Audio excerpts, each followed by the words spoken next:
வணக்கம். Sunstar media செய்திகள். புதுச்சேரி ஓசூடு தொகுதியில் புதிதாக உருவாக்கப்பட்ட பகுதிகளுக்கு அடிப்படை வசதி செய்து தரக் கோரி முன்னாள் அமைச்சர் சாஜே சரவணகுமார் அதிகாரிகளிடம் வாக்குவாதத்தில் ஈடுபட்டார்.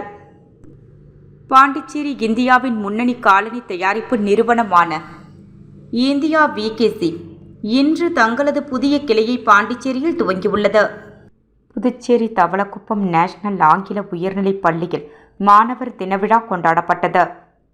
மறைந்த தலைவர் பற்றி யார் விமர்சனம் செய்தாலும் தவறான ஒன்று என அதிமுக செயலாளர் அன்பழகன் தெரிவித்துள்ளார்.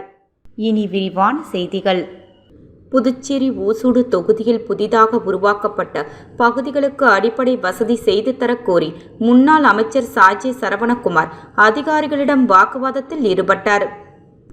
புதுச்சேரி ஓசூடு தொகுதியில் உள்ள பல்வேறு கிராமங்களில் புதிதாக உருவாக்கப்பட்ட நகர்களுக்கு குடிநீர் வசதி, சாலை வசதி உள்ளிட்ட அடிப்படை வசதிகளை செய்து தரக்கோரி தொகுதியின் சட்டமன்ற உறுப்பினரும் முன்னாள் அமைச்சருமான சாய்ஜே சரவணகுமார் பலமுறை அரசுக்கும் உள்ளாட்சித்துறை அதிகாரிகளுக்கும் மனுக்களாகவும் கோரிக்கை வைத்தும் எவ்வித நடவடிக்கையும் எடுக்காததால் தொகுதி மக்களுடன் முன்னாள் அமைச்சர் சாய்ஜே சரவணகுமார் உள்ளாட்சித்துறை அலுவலகத்தில் அதிகாரிகளிடம் அடிப்படை வசதிகள் செய்து தர வலியுறுத்தி வாக்குவாதத்தில் ஈடுபட்டதால் சிறிது நேரம் பரபரப்பு ஏற்பட்டது.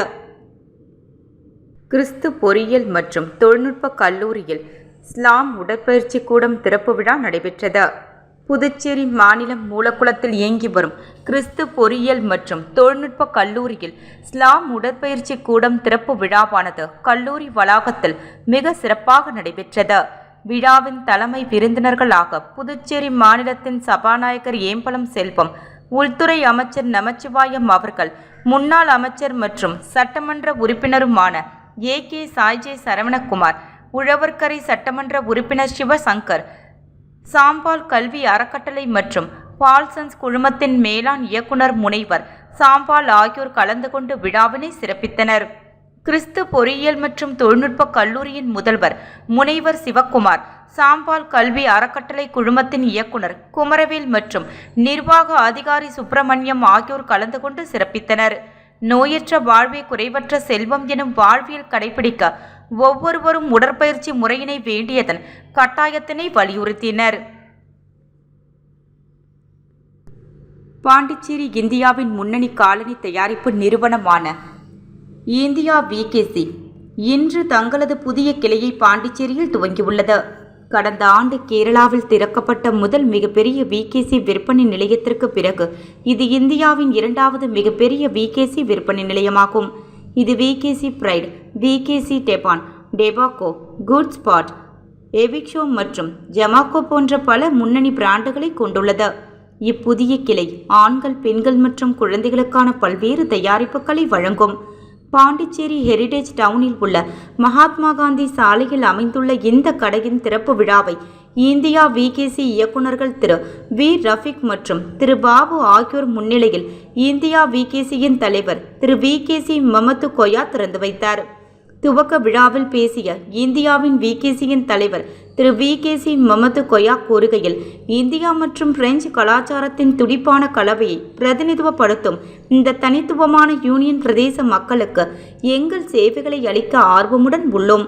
பாண்டிச்சேரியில் எங்கள் முதல் விகேசி விற்பனை நிலையத்தை திறப்பதில் நாங்கள் மிகவும் மகிழ்ச்சி அடைகிறோம் என்றார். இந்தியாவின் விகேசியின் நிர்வாக இயக்குனர் திரு விகேசி ரசாக் கூறுகையில், எந்த ஒரு சில்லறை விற்பனை பிராண்டிற்கும் ஏற்ற அழகான நகரம் பாண்டிச்சேரி. அதனால்தான் எங்கள் இரண்டாவது முதன்மை கிளைக்கு இப்பகுதியை தேர்ந்தெடுத்து உள்ளோம். இந்தியாவில் உள்ள ஒவ்வொரு நகரத்திற்கும் சேவை செய்ய ஒரு புதிய பரிணாமத்தை கொண்டிருக்கும் வகையில் எங்கள் 4 பிரத்யேக தயாரிப்புகளையும் நாங்கள் மறுவரையறை செய்கிறோம் என்பதை உங்களுக்கு தெரிவிப்பதில் நாங்கள் மகிழ்ச்சி அடைகிறோம் என்றார். இந்தியா விகேசியின் விற்பனை நிலையத்தை பாண்டிச்சேரியில் தொடங்குவது இந்தியாவின் 2ஆம் நிலை மற்றும் 3ஆம் நிலை நகரங்களில் விரிவான விரிவாக்கம் என்ற நிறுவனத்தின் நோக்கத்தின் ஒரு பகுதியாகும். இதன் மூலம் நுகர்வோருக்கு மிகவும் மலிவு விலையில் சமீபத்திய பாணிகளில் தரமான தயாரிப்புகளை வழங்க முடியும். இந்த புதிய கிளை தொடக்குவதன் மூலம் இந்தியா விகேசி அமைப்பின் கீழ் உள்ள பிரத்யேக பிராண்ட் விற்பனை நிலையங்களின் மொத்த எண்ணிக்கை நாடு முழுவதும் 28ஆக அதிகரித்துள்ளது. இதில் இந்தியா விகேசி, மை விகேசி மற்றும் ஒன்லி விகேசி போன்ற கிளைகளும் அடங்கும். பாண்டிச்சேரி விகேசி விற்பனை நிலையத்தின் முக்கிய சிறப்பம்சங்களில் ஒன்று தேய்ந்து போன மற்றும் நிராகரிக்கப்பட்ட காலணிகளால் உருவாகும் கழிவுகளை கணிசமாக குறைப்பதை நோக்கமாக கொண்ட உலகின் முதல் முழுமையான நிலையான மற்றும் வட்ட வடிவ காலணி வரிசையான டெபோகோவின் கோப்லாண்ட் DH சேர்ப்பதாகும். இது சுற்றுச்சூழல் ரீதியாக நிலையான எதிர்காலத்தை நோக்கிய உலகளாவிய கண்டுபிடிப்பாகும். அங்கு பயன்படுத்தப்பட்ட காலணிகளும் ஒரு பெரிய சுற்றுச்சூழல் நட்பு தொலைநோக்கு பார்வையின் ஒரு பகுதியாகும். இந்த விரிவடைந்து வரும் சில்லறை வணிக பயணத்தில் பங்கேற்க ஆர்வமுள்ள தொழில் முனைவோர் மற்றும் வணிக தலைவர்களை விகேசி வரவேற்கிறது. மை விகேசியுடன் உரிமையாளர் வாய்ப்புகளை ஆராய விரும்பும் நபர்கள் 7095082077 என்ற எண்ணில் விகேசியின் வணிக தொடர்பு குழுவை தொடர்பு கொண்டு மேலதிக தகவல்களை பெறலாம். இவ்வாறு அவர் தெரிவித்தார். இந்தியாவின் விகேசி ஸ்டோரை திறந்து வைத்தவர் விகேசி மமது கொயா. இயக்குநர்கள் முன்னிலையில் திரு வி ரஃபிக், திரு பாபு, காவல்துறை உதவி தளபதி திரு ஆர் ராஜேஷ், கடை உரிமையாளர்கள் செல்வராஜ் அசோகன் சிறப்பு விருந்தினராக கலந்து கொண்டு விழாவை சிறப்பித்தனர். புதுச்சேரி தவளக்குப்பம் நேஷனல் ஆங்கில உயர்நிலைப் பள்ளியில் மாணவர் தின விழா கொண்டாடப்பட்டது. கர்ம வீரர் காமராஜர் அவர்களின் பிறந்த நாள் ஆண்டுதோறும் மாணவர் தினமாக கொண்டாடப்பட்டு வருகிறது. விழாவிற்கு பள்ளியின் சேர்மன் டாக்டர் கிரண்குமார் தலைமை தாங்கினார். பள்ளியின் தாளாளர் டாக்டர் எழிலரசி கிரண்குமார் அனைவரையும் வரவேற்று கர்ம வீரர் காமராஜர் குறித்து புகழுரை வழங்கினார். மாணவர் தின விழாவினை முன்னிட்டு பள்ளியின் மாணவர்களுக்கு பல்வேறு போட்டிகள் நடத்தப்பட்டன. போட்டியில் வெற்றி பெற்றவர்களுக்கு பள்ளியின் சேர்மன் டாக்டர் கிரண்குமார் பரிசுகளை வழங்கி பாராட்டினார். மேலும் பள்ளியின் ஆசிரியர்கள், மாணவர்கள் பெருந்தலைவர் காமராஜரின் பெருமைகளையும் சாதனைகளையும் குறித்து உரையாற்றினர். மாணவர்களின் கண்கவர் கலை நிகழ்ச்சிகள் நடைபெற்றன. பள்ளியின் தலைமை ஆசிரியர் உமா நன்றி உரை வழங்கினார். விழாவிற்கான ஏற்பாடுகளை பள்ளியின் ஆசிரியர்கள் செய்திருந்தனர். புதுச்சேரிக்கு வந்த நிதி ஆயோக் உறுப்பினர் டாக்டர் அரவிந்த் வீர்மானி அவர்களை சட்டப்பேரவை வளாகத்தில் அதிமுக மாநில செயலாளர் அன்பழகன் தலைமையில் நிர்வாகிகள் சந்தித்து புதுச்சேரியை நிதி கமிஷனில் சேர்க்க கோரி கோரிக்கை மனு அளித்தனர். அந்த மனுவில் புதுச்சேரி மாநிலத்தை நிதி கமிஷனில் சேர்த்து நிதி பற்றாக்குறையை போக்க உரிய நடவடிக்கை எடுக்க வேண்டும், புதுச்சேரிக்கு தனி கணக்கு துவங்க வேண்டும் என அதில் குறிப்பிடப்பட்டுள்ளது. மனுவை பெற்றுக்கொண்ட அவர் உரிய நடவடிக்கை எடுப்பதாக கூறினார். கட்சி ஆட்சிக்கு வந்தாலும் புதுச்சேரி மாநிலத்தினுடைய உரிமைகள் தரம் மறுக்கப்படுகின்றன. புதுச்சேரி மாநிலத்திற்கு இன்று வரை மாநில அந்தஸ்து கிடைக்கவில்லை. அதைவிட மத்திய நிதிக்குழுவில் புதுச்சேரி மாநிலம் இன்று வரை சேர்க்கப்படவில்லை. இந்தியாவில் காஷ்மீர், லடாக் உள்ளிட்ட மாநிலங்கள் யூனியன் பிரதேசங்களாக மாற்றப்பட்ட பிறகு மத்திய நிதிக்குழுவில் சேர்க்கப்பட்டு அதற்கான நிதிகள் அதிகப்படியாக வழங்கப்பட்டு மாநிலத்துடைய வளர்ச்சிக்கு மத்திய பிஜேபி அரசு உறுதுணையாக இருக்கின்றது. ஆனால் புதுச்சேரி மாநிலத்தில் சட்டமன்றம் உள்ள இந்த புதுச்சேரி மாநிலத்தில் இன்று வரை மத்திய நிதிக்குழுவில் புதுச்சேரி சேர்க்கப்படாததால் மத்திய அரசாங்கத்தினுடைய ஊக்குவிப்பு திட்டத்தில் ஏறத்தாழ 70% நிதியை மாநில அரசே செலவு செய்யக்கூடிய ஒரு நிலை ஏற்பட்டுள்ளது. அதேபோன்று மத்திய நிதிக்குழுவில் புதுச்சேரி சேர்க்கப்படாததால் யூனியன் பிரதேசமான புதுச்சேரி மாநிலத்துக்கு வரவேண்டிய மத்திய அரசின் நிதி முழுமையாக புதுச்சேரி மாநிலத்துக்கு வரவில்லை. அதேபோன்று மத்திய நிதிக்குழுவில் புதுச்சேரி மாநிலம் சேர்க்கப்படாததால் புதுச்சேரி மாநிலத்தில் உள்ளாட்சி தேர்தல் நடத்தப்பட்டாலும் உள்ளாட்சி நிதிக்கான மத்திய அரசாங்கத்துடைய நிதி மத்திய நிதிக்குழுவில் நாம் இல்லாததால் நிச்சயமாக புதுச்சேரி மாநிலத்துக்கு வராது. ஏற்கனவே ஏறத்தாழ சுமார் புதுச்சேரி மாநிலத்திற்கென்று தனி கணக்கு துவக்கும் போது சுமார் ஒரு 3000 கோடி ரூபாய் அளவில் நம் மாநிலத்தில் கடன் இருந்தது. அந்த கடனை கூட இன்று வரை ஏற்கனவே மத்தியில் ஆட்சி செய்த திமுக காங்கிரஸ் கூட்டணி அரசாங்கம் இருந்தாலும் சரி, தற்போதைய அரசாக இருந்தாலும் சரி, அந்த கடனை கூட தள்ளுபடி செய்யவில்லை. இந்த விதத்தில் மத்திய நிதிக்குழுவில் புதுச்சேரி மாநிலம் சேர்க்கப்படாததால் நம்மளுடைய வரி விகிதங்கள் அண்டை மாநிலமான தமிழகத்துக்கு எப்படி மத்திய தொகுப்பிலிருந்து நிதி வழங்கப்படுகின்றதோ ஜிஎஸ்டி மூலம் அதெல்லாம் நமக்கு கிடைக்காம மிகப்பெரிய சிரமத்துக்கு நாங்கள் ஆளாக்கப்பட்டிருக்கிறோம். இது சம்பந்தமாக தொடர்ந்து அதிமுக சார்பில் இந்த நாட்டினுடைய பிரதமர், ஜனாதிபதி இவங்க எல்லாருக்கும் நாங்கள் கடிதம் கொடுத்துருக்குறோம். அந்த அடிப்படையில் இன்றைய தினம் நிதி ஆயோக்கினுடைய மெம்பர் இங்கே புதுச்சேரிக்கு வருகை தந்திருந்தார். அவரிடம் புதுச்சேரி மாநிலத்தை மத்திய நிதிக்குழுவில் சேர்ப்பதற்கு உரிய நடவடிக்கை நீங்கள் எடுக்கணும். புதுச்சேரி ஆளக்கூடிய உப்பளம் தொகுதிக்கு உட்பட்ட வம்பா கிரப்பாளையத்தில் உள்ள ஸ்ரீ வழி மாரியம்மன் திருக்கோவில் புனரமைப்பு பணிக்கான பூமி பூஜை விழா இன்று அனிவால் கென்னடி எம்எல்ஏ அவர்கள் தலைமையில் சிறப்பாக நடைபெற்றது. இந்த நிகழ்வில் உப்பளம் தொகுதி சட்டமன்ற உறுப்பினர் அனிவால் கென்னடி அவர்கள் நேரில் பங்கேற்று மக்களுடன் இணைந்து பூமி பூஜையை தொடக்கி வைத்தார். மேலும் உப்பளம் தொகுதி வம்பா கீரப்பாளையம் பகுதியில் அமைந்துள்ள ஸ்ரீ துலுக்கானத்தம்மன், ஸ்ரீ அங்காளம்மன், ஸ்ரீ வேதனேஸ்வரர் திருக்கோவில்கள், ஸ்ரீ வழி மாரியம்மன் ஆலயம் ஆகியவற்றின் புனரமைப்பு பணிக்கான ஆரம்ப நிகழ்வில் கலந்து கொண்டு அம்மனுக்கு சிறப்பு பூஜை செலுத்தி வழிபட்டார். இந்நிகழ்ச்சியில் பஞ்சாயத்து தலைவர் பிரவீன், துணைத் தலைவர் ஜீவா, திமுக தொகுதி செயலாளர் சக்திவேல், கிளை செயலாளர்கள் ரவி, ராகேஷ் மற்றும் பலரும் பங்கேற்று விழாவை சிறப்பித்தனர். ஏராளமான பக்தர்கள் கலந்து கொண்டு ஆன்மீக உணர்வோடு நிகழ்வில் ஈடுபட்டனர். மறைந்த தலைவர் பற்றி யார் விமர்சனம் செய்தாலும் தவறான ஒன்று என அதிமுக செயலாளர் அன்பழகன் தெரிவித்துள்ளார். திமுக கூட்டணியில் அட்டவணை பிரிவினர்களின் உரிமைகளை தங்களது கட்சி மூலம் ஒட்டுமொத்தமாக தாரை வார்த்து கொண்டிருக்கும் விடுதலை சிறுத்தைகள் கட்சி தலைவர் திரு திருமாவளவன் ஆலோசனையும் அறிவுரையும் அதிமுகவிற்கு தேவையில்லை. பாஜகவுடன் கூட்டணி வைத்தால் அதிமுக அழிந்துவிடும் என திமுக கூட்டணியில் இருந்து கொண்டு திருமாவளவன் கருத்து தெரிவித்திருப்பது சந்தர்ப்பவாத செயலாகும். அதிமுக மீது உண்மையில் திருமாவளவனுக்கு அக்கறையும் பாசமும் இருக்குமேயானால் அவர் முதலில் திமுக கூட்டணியில் இருந்து வெளியே வர வேண்டும். திமுக கூட்டணியில் விழும் வாக்கு 4 வாக்கும், அதே போன்று 25% வாக்குகள் விடுதலை சிறுத்தைகளின் வாக்குகள் என திருமாவளவன் அவர்கள் நேற்று முன்தினம் கூறியதை இதுநாள் வரை திமுகவின் எந்த ஒரு கூட்டணி கட்சியும் மறுக்கவில்லை. தமிழகத்தில் மொத்தம் உள்ள 234 இடங்களில் 25% இடங்களை, அதாவது சுமார் 58 இடங்களை வரும் சட்டமன்ற தேர்தலில் திமுக கூட்டணியில் இருந்து விசிக திருமாவளவன் அவர்கள் பெற்றால் உண்மையில் அதிமுக அவருக்கு வாழ்த்து தெரிவிக்கும். புதுச்சேரி மாநிலத்திற்கும் மாநில அந்தஸ்து பெறுதல் மற்றும் மாநில அந்தஸ்து வழங்குதல், இதில் காங்கிரஸ் கட்சி ஆட்சியில் இருந்தபோது மத்தியில் திமுக காங்கிரஸ் கூட்டணி ஆட்சி மற்றும் மத்தியிலும் மாநிலத்திலும் ஒரே நேரத்தில் காங்கிரஸ் திமுக கூட்டணி ஆட்சி இருந்த போதும் புதுச்சேரிக்கு மாநில அந்தஸ்து வழங்க காங்கிரஸ் கட்சி முன்வரவில்லை. கடந்த 3 ஆண்டுகளுக்கு முன்பு மத்திய அரசு இந்தியாவில் காஷ்மீர், லடாக் என்ற 2 புதிய யூனியன் பிரதேசங்களை உருவாக்கினர். தற்போது காங்கிரஸ் கட்சியினுடைய முன்னாள் தலைவர் ராகுல் காந்தி மற்றும் தற்போதைய தலைவர் கார்கே ஆகியோர் காஷ்மீர் மற்றும் லடாக் ஆகிய 2 யூனியன் பிரதேசங்களுக்கு மாநில அந்தஸ்து வழங்க பாராளுமன்றத்தில் உரிய சட்டம் கொண்டு வர வேண்டும் என கடிதம் எழுதியுள்ளனர்.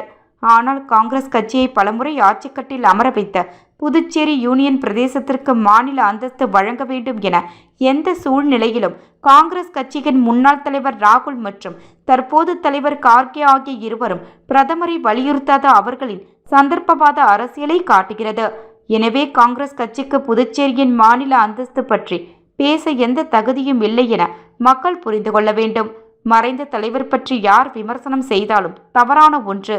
அந்த வகையில் பெருந்தலைவர் காமராஜரை பற்றி கொச்சைப்படுத்தி பேசுவது தவறு. திமுக தலைவர் ஸ்டாலின் அவர்களுக்கு மிக நெருக்கமானவரான பாராளுமன்ற உறுப்பினர் சிவா அவர்கள் மறைந்த காமராஜர் பற்றி தரைக்குறைவான கருத்தை தெரிவித்துள்ளார். கடந்த முறை கூட்டணியில் பாஜக இருந்தபோது பாஜக தலைவராக இருந்த அண்ணாமலை அவர்கள் பேரறிஞர் அண்ணா அவர்களை பற்றி தவறாக பேசியதால் மத்தியில் பாஜக ஆட்சியில் இருக்கும் போதே பாஜகவுடன் கூட்டணி இல்லை என அண்மையுடன் அறிவித்த அவர் எடப்பாடியார். ஆனால் இன்று திமுக கூட்டணியில் இருந்து காங்கிரசார் வெளியேற தயாரா? காமராஜர் பற்றி தவறாக பேசியது குறித்து திமுக தலைவர் ஸ்டாலின் அவர்கள் பொதுமக்கள் மத்தியில் மன்னிப்பு கேட்க வேண்டும். ஒவ்வொரு தேர்தலின் போதும் காமராஜரை முன்னிறுத்தி காங்கிரஸ் தேர்தலை சந்தித்து வருகின்றனர். எந்த தலைவரை வைத்து அரசியல் செய்கிறார்களோ அந்த தலைவரை பற்றி மாற்று கட்சியினர் தவறாக பேசியதை அவர்களை எதிர்த்து கூட பேசாத காங்கிரசாரை சேர்ந்த முன்னாள் முதலமைச்சர் திரு நாராயணசாமி, திரு வைத்தியலிங்கம் இருவரும் உள்ளனர். திமுகவை கண்டித்தால் எதிர்வரும் சட்டமன்ற தேர்தலில் மிகப்பெரிய பாதிப்பு நமக்கு ஏற்படும் என வாய்மூடி மௌனம் காக்கின்றனர். அற்ப வாக்கு வங்கிக்காக பெருந்தலைவர் காமராஜரை விசாரித்த திமுகவை கண்டிக்கக்கூட திராணியற்ற கட்சியாக புதுச்சேரி காங்கிரஸ் உள்ளது. வரும் தேர்தலில் திமுகவுடன் காங்கிரஸ் கூட்டணியில் இருந்தாலும் காங்கிரஸ் தொண்டர்கள் திமுக வேட்பாளர்களுக்கு சரியான தண்டனையை வழங்க வேண்டும். பெருந்தலைவர் காமராஜர் பற்றி தவறாக பேசிய திமுக பாராளுமன்ற உறுப்பினர் சிவாவின் கருத்து அனைத்தையும் அதிமுக வன்மையாக கண்டிக்கிறது. மாண்புமிகு எடப்பாடியார் அவர்கள் தேர்தல் பிரச்சாரத்திற்காக புதுச்சேரியில் வருகை தந்த போது அவருக்கு பாஜக தலைவர்களும் என்ஆர் காங்கிரஸ் பொதுச் செயலாளரும் மரியாதை நிமித்தமாக சந்தித்ததற்கு என்ஆர் காங்கிரஸ் பாஜக ஆகிய இவ்விரண்டு கட்சியினருக்கும் அதிமுக சார்பில் நன்றியை தெரிவித்துக் கொள்கின்றேன். இவ்வாறு அவர் கூறினார். அகில இந்திய என்ஆர் காங்கிரஸ் பிரமுகர் உழவர்கரை தொகுதி டாக்டர் நாராயணசாமி பிறந்தநாள் விழா அவரது இல்லத்தில் விமர்சையாக கொண்டாடப்பட்டது. அகில இந்திய என்ஆர் காங்கிரஸ் பிரமுகர் உழவர்கரை தொகுதி டாக்டர் நாராயணசாமி பிறந்தநாள் விழா அவரது இல்லத்தில் விமர்சையாக கொண்டாடப்பட்டது. இதில் முக்கிய அரசியல் பிரமுகர்கள் அவருக்கு வாழ்த்துக்களை தெரிவித்தனர். உலக கலை தொகுதியில் கணேசன் மற்றும் அவர் நண்பர்கள் அவருக்கு நேரில் வந்து வாழ்த்து தெரிவித்து நினைவு பரிசு வழங்கினர். அதனைத் தொடர்ந்து திமுக உறுப்பினர் மதி நேரில் வந்து சால்வை அணிவித்து பூங்கொத்து கொடுத்து தன் வாழ்த்தினை தெரிவித்தார்.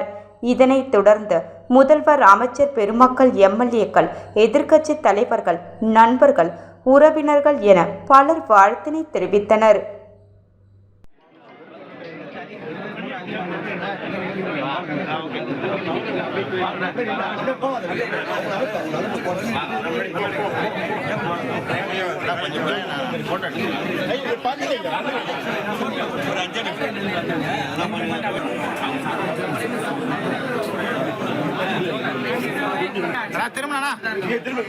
திரும்ப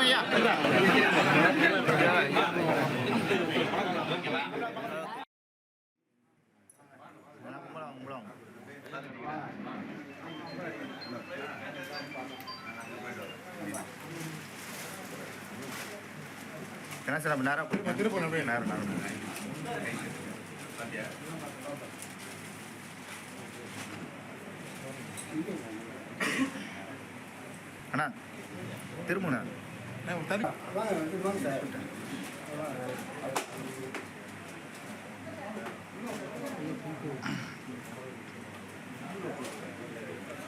ஐயா உள்ள போங்க.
புதுச்சேரியில் உழவர்கரை தொகுதிக்கு உட்பட்ட பகுதிகளில் மோசமான நிலையில் உள்ள சாலையை சீரமைக்காததை கண்டித்து சமூக சேவகர் திரு சசிபாலன் அவர்கள் தலைமையில் அப்பகுதி மக்கள் கருப்பு கொடி ஏந்தி சேதமடைந்த சாலையில் நடந்து சென்று பாஜக என்ஆர் காங்கிரஸ் அரசுக்கு எதிராக கண்டன ஆர்ப்பாட்டத்தில் ஈடுபட்டனர். புதுச்சேரி உழவர்கரை தொகுதிக்கு உட்பட்ட 4வது வீதியில் உள்ள சாலை மிகவும் மோசமான நிலையில் உள்ளது. இதனால் அந்த பகுதியில் பள்ளி, இடுகாடு மற்றும் கல்லறைகளுக்கு செல்லும் மக்கள் மிகவும் சிரமத்திற்கு ஆளாகி வருகின்றனர். இந்நிலையில் சாலையை சீரமைக்க கோரி தொகுதி சட்டமன்ற உறுப்பினர் மற்றும் அரசு அதிகாரிகளிடமும் பலமுறை முறையிட்டும் நடவடிக்கை எடுக்காததால் சமூக ஆர்வலர் சசிபாலன் தலைமையில் அப்பகுதி மக்கள் கையில் கருப்பு கொடி ஏந்தி கண்டன ஆர்ப்பாட்டத்தில் ஈடுபட்டனர். தொடர்ந்து சேதமடைந்த சாலை வழியாக நடந்து சென்று புதுச்சேரியில் ஆளும் பாஜக என்ஆர் காங்கிரஸ் கூட்டணி அரசுக்கு எதிராக கண்டன கோஷங்களை எழுப்பி தங்களது எதிர்ப்பினை தெரிவித்தனர். தொடர்ந்து சாலையை சீரமைக்கவில்லை என்றால் சாலை மறியல் போராட்டத்தில் ஈடுபட உள்ளதாக அப்பகுதி மக்கள் எச்சரிக்கை விடுத்துள்ளனர்.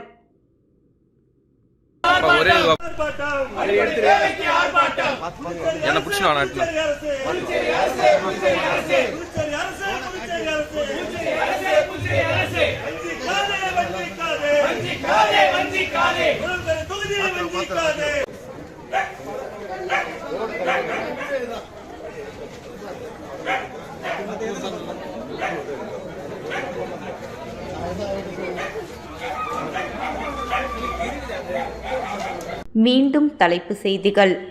புதுச்சேரி ஓசூடு தொகுதியில் புதிதாக உருவாக்கப்பட்ட பகுதிகளுக்கு அடிப்படை வசதி செய்து தரக்கோரி முன்னாள் அமைச்சர் சாஜே சரவணகுமார் அதிகாரிகளிடம் வாக்குவாதத்தில் ஈடுபட்டார்.